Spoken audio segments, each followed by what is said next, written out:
Hi everybody, I'm going to be doing another polymer clay tutorial today. This one is for another gemstone, and I have a couple of real gemstones as guides. These two I picked up in a little town called Quartzsite, Arizona, which is close to the state border between Arizona and California.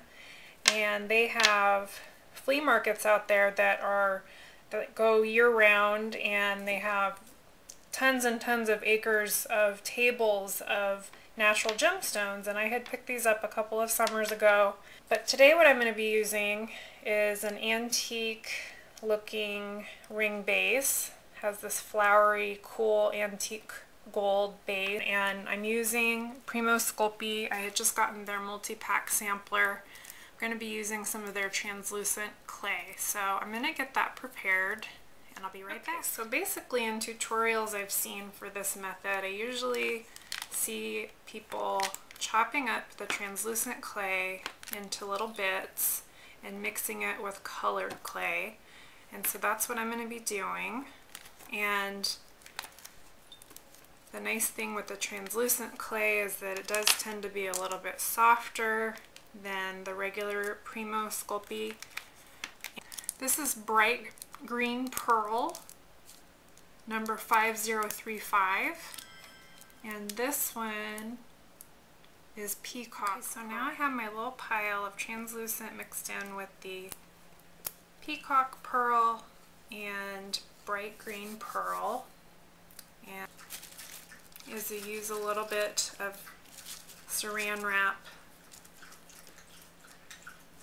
and a little bit of oil,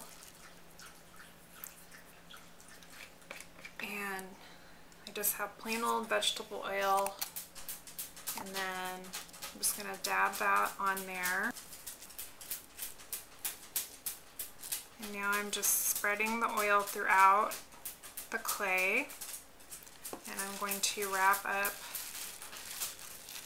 this. And because I had conditioned the antique gold in the saran wrap, I'm allowing the color of the antique gold to stain the clay a little bit.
So now the piece has been baked, and you can see still some of the metallic coming through.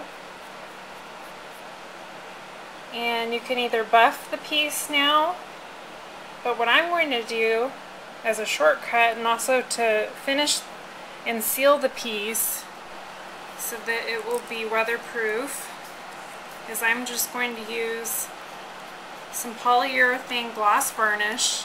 This is Americana Duraclear gloss varnish. It also comes in satin and matte. I'm just going to use my paintbrush to dab that on.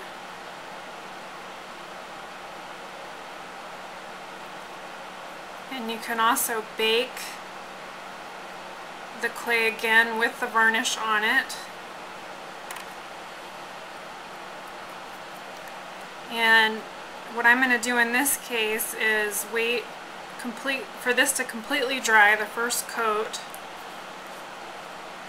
and apply at least 2 more coats. I want it to be pretty glossy like the real thing.